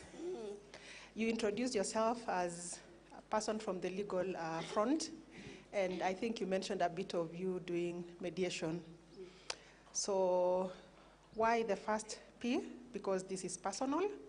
I don't know whether you do mediation exercises, because that is where I get in trouble with my pricing. And sometimes I want somebody who can sit me down with my client when it comes to failed payments. I didn't get your question, my dear. My question is, yes, you did introduce yourself as a legal person, yes, especially the area of mediation. yes. I have my business, and when it comes to pricing, I sell it, and sometimes it is not paid on time, or it becomes a bad debt. So I'm appealing to your person. I don't know whether you have mediatory services that you offer, so that we can know where, or I can know where to turn to. Okay, to get mediation or advice on mediation? Whichever, I don't know how you'll answer that. Okay, very good. Paid on time, yes. And yes, and including advice on getting your payments on time. That's right, yes. Very good. Shall I start answering? All right. Let me start with the emotional intelligence issue. And you know, sometimes when I use myself as an example, My lady friends tell me, don't keep telling people your weaknesses in public, and your history of how you were. But it's true. I suffered with emotional intelligence. I think sometimes what happens, if you're very authentic, let me say this, and I know there are many in the room who can guide us better on this. When you're authentic in calling a spade, you know, there are those people who call a spade. They don't know how to pretend. I'm one of those people. I really like honesty. We can't all sit in a committee meeting and we come out there pretending on an issue and there's an elephant in the room. I'm usually the first one to say, but what about this? And it's unpopular because you have said what shouldn't be said. It's not kosher. It's not protocol for you to have aired it. It took me years. And what helped me? Mentorship and coaching. Because I'd watch my friends navigating such situations very well. Then we come out and I ask her, Jane, how come you didn't comment on that issue? You know, but you saw what I saw. She said, yes, I saw, but that wasn't the space. That wasn't the space to comment on this, and those are not the people. There's another way we can address the issue without remaining pretending or dishonest. So I was mentored and coached. Let me give you an example. It's even like when one time, the way I got my friend to mentor me in that area, we were sitting somewhere and another friend of ours was criticizing her son's relationship, you know, in a cruel way, but some people don't know they're being cruel, yeah? And these are adult young men about to marry, and she was just finding fault in all that. Me, it wasn't my son. But already, I was boiling. And I felt she should have told her to stop it, you know. It's not true, don't say that. But my friend kept quiet, and she didn't fight it. She just said, oh, is that how you see it? Okay. She didn't erupt like me. She could see me shaking in my chair, wanting to erupt. Later on, I told her, how can you allow her to say that? She said, I can tell she has a problem. Akona issue. Either she's jealous that my child is about to get married to a good family, and she doesn't know how to handle it. So she's spewing out venom without really, you almost accommodate. Unaona huyu mtu akona shida. So you don't enter that situation because it will not solve the issue. No matter how much you defend that situation, it will not help. She's a human resource expert, so I'm sure she understands it better than me. That's a day I told her, you're going to mentor me. Because me, I would have spoken uglily, would have lost that friendship, and that's a good friend of ours, by the way. She was just going through a time. Her own child had not married properly. You know how she's coming with woundedness and with frustration. I was taught with all my authenticity how to control it, how to gear it in the right way, when to speak, the timing, the place, the when, the where, the who. I was taken through that mentorship by my two friends. And I eventually, I haven't perfected, because saingine naweza kuchomolea kitu, and then you just wonder, but it's just that I understood. And even also, let's say as chairman of Can Invest right now, yeah? There are politics, dynamics. You can see them. You can discern the politics going on, even against you, yeah? I have learned not to open my mouth or address it. Because there are other ways to address it without becoming emotional, without getting into a fight with your juniors, without losing respect, and honor. So it's mentorship and coaching is the answer. That's how I was trained and how I grew out of low emotional intelligence, because for sure I was a victim of that. And it was clouded by my desire to be authentic, to speak what I knew should be spoken. But I was speaking it to the wrong people at the wrong time, at the wrong place. So I learned to gear that, navigate that. The other one is handling success, the harvest. It is true, you can do so well and fall at the end when you don't know how to handle success. Handling success is deliberate, it's intentional. It's actually, like I said, I have written 7 books. And each of those 7 books deal with some of these P's. There's a whole chapter on your harvest, the purpose of your harvest, how to respond to your harvest, how to protect it from being getting rotten, how to protect it from being stolen, how to resow it, the harvest. I've written all that about how to, and it's all about handling success, how to not reach success and whatever. Now what it is, and I said it can't be dealt with in a short time, it is character development. Do you know if the process I talked about also develops our character? It develops us inwardly so that you grow mature, you become mature, and you allow your character to be developed.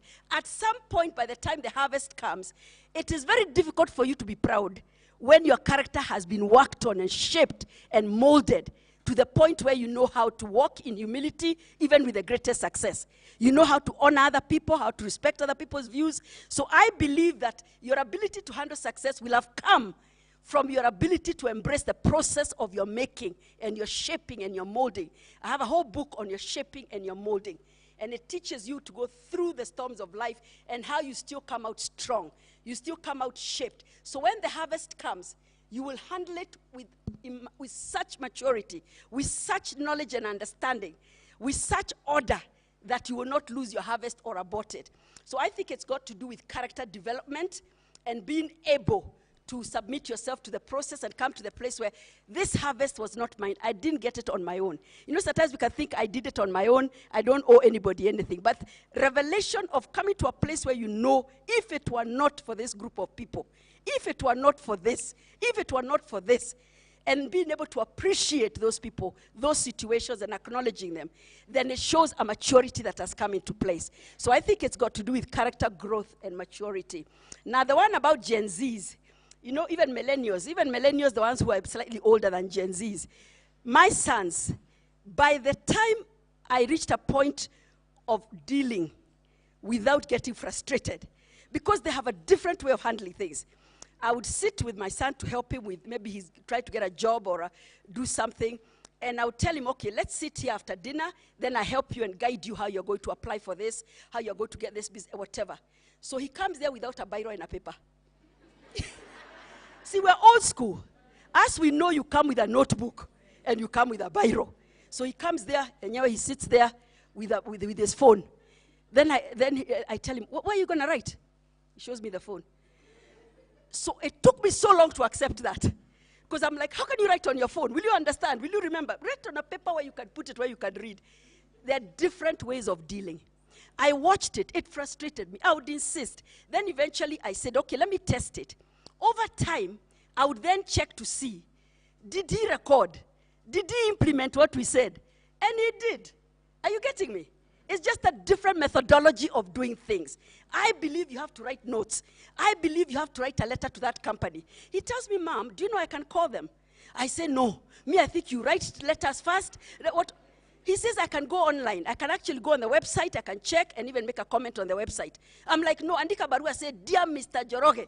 You know, that is old school. That is how we were raised. That's how we did it, isn't it? So what it is with this younger generation is, instead of reacting and insisting they do things our way, watch the way they do their things, and if it's working for them, align yourself to it. Seriously. Now even with his businesses, I've come to accept, then I tell him, let's now write to your customers and ask them for feedback, what. So he'll listen to me, and he knows not to answer too much. But you'll find another way of getting that feedback that is different from the way I would do it, because I'm using my old traditional way. So let's adjust to that. And also, the other thing, and not get offended, the other thing you find, we were all auntie, uncle, you walk in and you greet them, you submit, you almost, it's not that they don't have the respect, but they handle you in a different way. They'll come, hi, Uncle Sam. You and I would have sat there to greet, to do what? There's no disrespect in their hearts if you have brought them up right. It's just their way. See, you're talking to mommy. See, this is an adult sitting. Me, I've got my things to do. I just said, hi, Uncle Sam. I think you just need to not overanalyze. Overanalyze the situation. Otherwise, we'll miss them. They are very intelligent. They are very intelligent and intentional. And one time my son told me, but me, he worked for a company that allowed them to do as long as you do your work, it doesn't matter whether you came to the office to do it. And I told him, you have to quit that job. That one is teaching you bad manners. How can they say you can work anywhere you want as long as you deliver the results? But that's how best he operated. If he felt he needed to work at midnight till 3 and not wake up until 10, He delivered and even got an award in that company. I wanted him to get up at 7, go and sit on the desk and do the work. Let's understand things have changed. Methodologies have changed and align with it. Where there's obvious out of step, then we direct them and we guide them. But when it's delivering what it's supposed to be delivering, let's stop overanalyzing it and align with it, yeah? Then the other, so it's wisdom and grace. Grace is the word. Because I had to find the grace to allow it, You give them a contact, oh, this auntie wants to order this from you. Then they say, okay, thanks. They say, you're not going to call her now? She tells me, Mom, just leave it. I have to check whether I have what she wants. Me, I'm like, just call her and tell her you're going to check. No, let me check first. It's just a different way, and it works for them. So let's allow it. Don't be the mother like me when I now start writing to all my friends. Did my son contact you to order this? Please, how did he talk? Did he say anything out? Did he say anything wrong? I apologize. Let's stop that. In fact, when my friends tell me, why are you asking? He was very good. We dealt. You have nothing to do with this business. Leave it alone, you know? It's very important. Now, the other question is on the person and the price and the fees issue. I was taught something after I grappled with how to collect fees. Laying the systems and the structures in your business, even if you're doing mediation. Information. I learned how to communicate. Today, I have a standard letter. Dear Mr. So-and-so, hereunder is my understanding of the instructions you gave me when we met in my office. As I told you, I would calculate my fees and let you know. My fees are this, calculated according to this. It's my company policy to collect 50% at this point, and thereafter I'll open a file and start the work. I sometimes avoid talking money face to face. I put it in writing, because I don't want to be shana with you. I wait for you, we discuss, you tell me the assignment, then after you go, I write you a letter and quote my legal fees, yeah? In fact, I'm so clever, I don't sign the letter. It's signed by the administration manager. We refer to your meeting with Mrs. Mahihu, wherein you agreed on this and this and this. Our fees are this, like it's another department, unaona? You remove it, otherwise I can't serve that client if I'm bishanaring about money. I need to focus on serving that client. So I learned how to push it to another department. So even when they argue about that, my admin will come and tell me, he's saying you reduce. Then I tell him you've thought about it and you give him this discount. So the money issue comes out of me, and it's on them. I know there's another kind of business where there's not so many structures, so many staff members with you, so it's just maybe you doing mediation. I believe in written communication when it comes to money. I find it very difficult. I'll charge you 100K. Then it becomes sour. You start discussing and it's not nice. Do it in writing. Tell him to please respond in writing. They respond, so it's a healthy communication. And where you can delegate, delegate. What I learned for speaking engagements, I know I'm not being paid for this, and I know the kind of institution, but there's some where I get paid, okay? And what I was taught is, because at first I used to be the one communicating. They write, I email, and I say, I charge this per hour or per session. Then we start bishanaring. I was told, stop it. It's going to defile what you're going to deliver. Because you go there already defiled, you're already feeling bad. Hand it over to your accountant and other people, your PA. Let your PA say, Ms. Mahiu charges this, and let the collection be towards that direction. Nothing to do with you. Sometimes even when you don't have a structure with staff members and things, you can even assign somebody. You say, I collaborate with a colleague of mine known as Sally Mahihu. She will write to you about my fees on this issue, and she will direct you where to credit the amount. Are you seeing? You remove it first from yourself, but honesty is important. I think it's very important to make it quite clear, this is my charging system. Don't go around in circles. Don't fear to address the issue of money. And be comprehensive in explaining what you're charging for. What I have found makes my clients pay is when I am categorical and clear. What is this 10K for? What is this for? What is for the government? What is for the lands office? What is for the agent? It is so transparent, and I say, on what basis am I calculating? Which is it the advocate's remuneration order? Is it where am I deriving my charging system? I'll explain to you. When I do this, I'll need to personally go to the immigration office several times, because sometimes some of these things have to be pushed by a senior. You have to go and have meetings in your networks, and it's very difficult. It will take a lot of my hours. I explain why I'm charging you what I'm charging you. And by the end of the day, there's justification, less argument, and there's clarity. So if you can't afford or you want a discount, then we move on to the next step. But I think you have to be very straightforward, very clear, and as far as possible, move it away from you, if it is possible to move it to somebody else to handle the money issues, and you focus on the service delivery. Okay? All right. Thank you very much.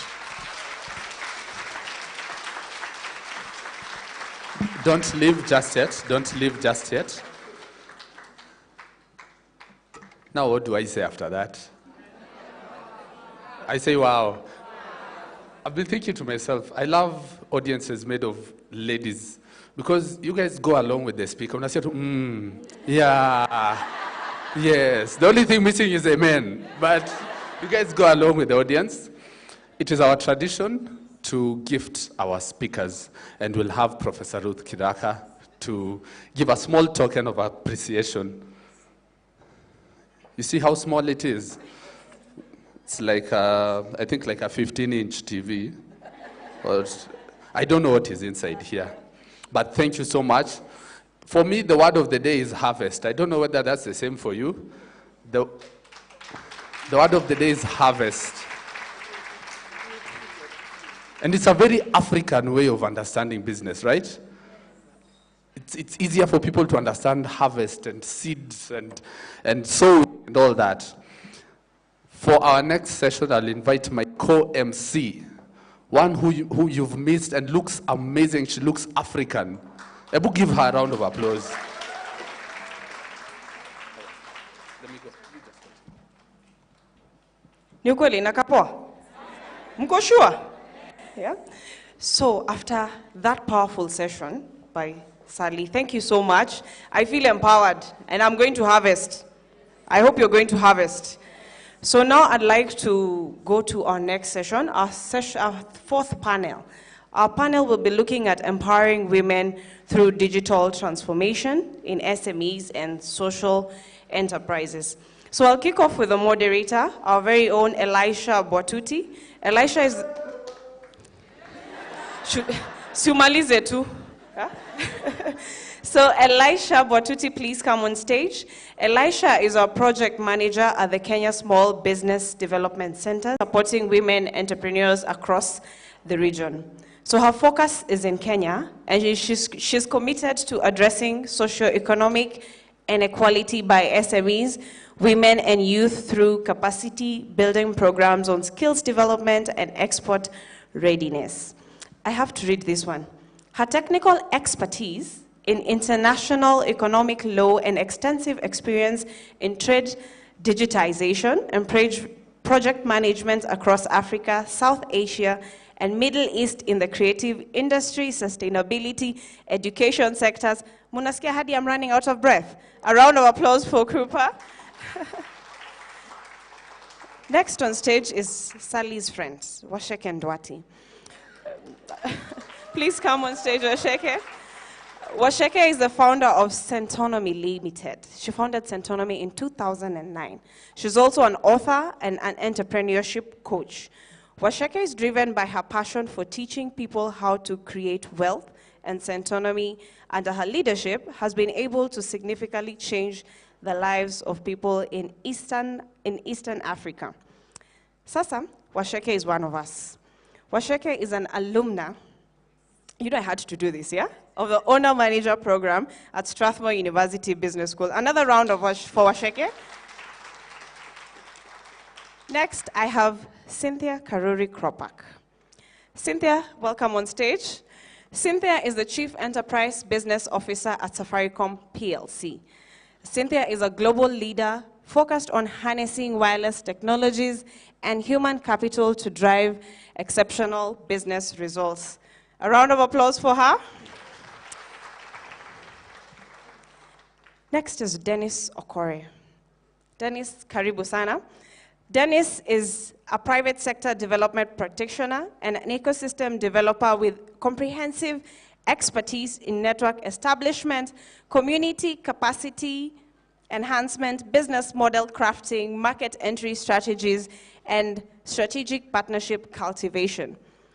Dennis, currently, he has participated as a judge in various hackathons and business technology competitions in Kenya. So notably, he plays a pivotal role as a coach mentor in the Alibaba Africa Heroes annual celebration. And you know, you're also, I will finish this one. He wants us to move, eh? He wants us to move? Okay, by all means, karibu.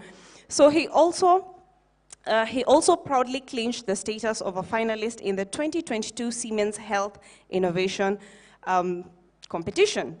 He's driven by a passion for social change, and he combines public policy and communication to catalyze transformative results. So a round of applause for Dennis. I think now I'll hand over to Elisha.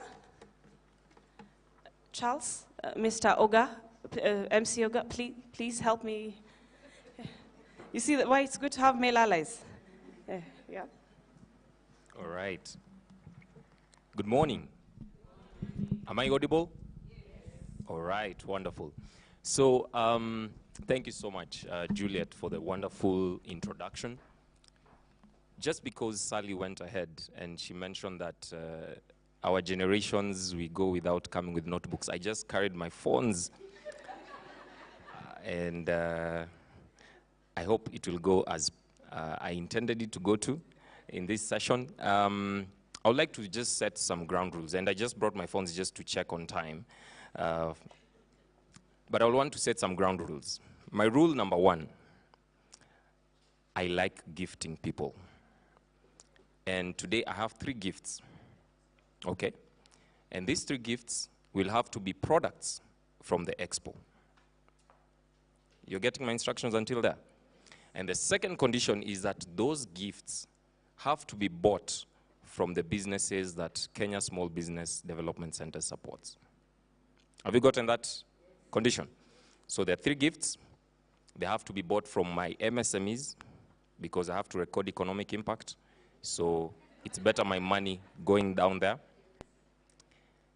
And so there will be 3 questions that I'll be asking. The first question, I'll give you 3 fun facts about myself, and maybe also our panelists, if they have a fun fact, and you can be thinking about a quick fun fact. And so I'll give you 3 of them. And out of the 3, you will tell me which one of them is a bluff.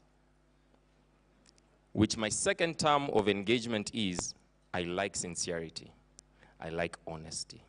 Just the way Sally preached to us and told us how you should just be honest. So I'll be honest on 2 questions, but not 1. Just the way, as you see, most of my panelists here have not come with notebooks.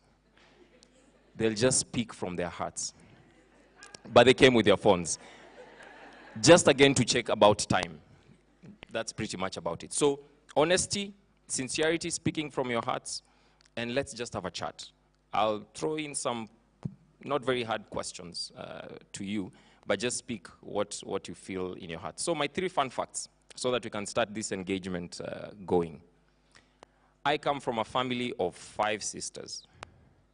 And being here just gave me good memories of when I grew up, and I happened to be the last born. And the things that women did to my life and exposed me, we can have the discussion, and I'm buying you the gift. But they exposed me a bit. And I got to appreciate having and living with women in the house, and also being able to appreciate how they think in that case. My fun fact, I don't know whether it's fun, but it's just a fact. The second fact is, I've actually forgotten my questions for this panel. So I'll give you the fact number 3 so that I can remember my questions as we continue with this engagement. And I will request our MCs just to have also their microphones, because at some point, because for my 3 gifts, I'll want you to also talk to us, because this is all about a conversation. So then my final fact, which will now take us into this conversation, is about digital transformation. When I was in class 6, I think I was 12 years old, my sisters used to be in university, and they had these big computers. And back then, they didn't used to use USB. They used the diskettes. There was this lady I liked back then. I think these are stories that you relate, and it will be good to share with you. If I had a room full of men, maybe this wouldn't be interesting. So I hope this will be interesting to you. So I like this lady, and one day I just decided I would like to impress her to my level best. And what did I do? I wrote a digital letter. And this digital letter, I said all the good things that I needed to say, and I saved it in a diskette. And I went to another computer which had a printer. I printed the letter, and I went and shared it to the lady. She was our neighbor downstairs. I don't know whether it digitally transformed her, but for my case, I think it digitally transformed my relationship with women. So those are my 3 facts. At the end, remember them. I will ask you which one of them is a bluff, and that will be one of the avenues to get one of my gifts from the Expo. All right, so we jump in now to the conversation. From my digital transformation perception, I would like maybe Dennis, because I hear you have these definitions, and also just to start us off, what is digital transformation? And to be precise, digital transformation for women and social enterprises, women businesses and social enterprises in this case.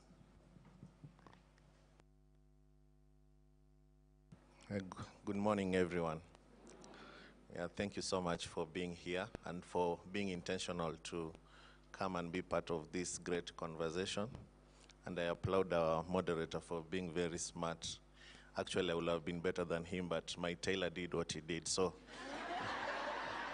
I'll be exchanging contacts with him next time to do better. But at least I match with the writing here. Yeah. Thank you so much. So right in between the conversation, I'm very happy to be here personally and to speak about the digital transformation. So to go right to start by the definition. So digital transformation is, we're looking at how digital is creating change. So digital transformation is looking at how businesses and enterprises are able to use digital platforms, systems, and even approaches to bring about change in the way they do business, change in their culture, and even change in terms of the results that they are able to achieve. This morning, Sally has created a very good context for us to talk about harvest, and digital transformation help us also to see how we can be able to change our businesses in terms of the productivity and the impact we are creating. So that is very, very important in this conversation, because it is very easy for big businesses to be able to embrace technology and even the digital way, but it's quite a challenge because or the small businesses, either men-led or women-led, they have a common challenge. But the challenge is even bigger for the women-led enterprises and businesses because of how the society already is systemically organized in such a way there have been no equal opportunities for businesses that are owned by women because of these dynamics. They have been affected. So yesterday we were talking about capital. So these women businesses do not even have enough capital to invest in some of this technology. They don't also have the awareness on how they can use this kind of platforms to be able to drive their businesses. So that's why this conversation is very, very important. And I hope that through this conversation we're having here with these eminent persons accompanying me on this panel, we'll be able to do justice and have a good conversation. Thank you. Wonderful. Thank you so much, Dennis. All right, so I hope we'll be clapping after every statement that is made. Anyway, on a lighter note. So Dennis, even before you switch off your mic, you've mentioned something around technologies. And it will only be fair enough for you now that you've talked about digital and what goes with it are technologies. So just tell us some examples of digital technology tools and platforms that you can actually say that have been adopted by not only women-led businesses, but also businesses and social enterprises that has helped them to transform the businesses. Yeah, thank you very much. So I'll borrow so much from what we learned yesterday so that I don't do so much of the talking, so that I remind you. One of the things we said yesterday is about, I think it was said by Sarah Karingi. She was talking about agenda and not gender. Yes. So the first thing is very, very important to be very intentional and have that agenda of taking your business to the next level.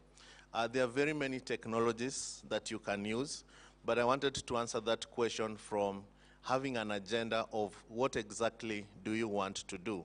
One of the things that businesses struggle with, and more so women-led business enterprises and startup, based from my experience, is how they can be able to have insights about the businesses they are doing in terms of recording and what do those records show about their business. I think Sally already shared this example from her own experience, because she was not even monitoring whether she's making profit or she's making a loss. So one of the technologies or digital platforms that we really need to think about from an agenda is answer the question, what do I want to know about my business? Which record do I want to keep?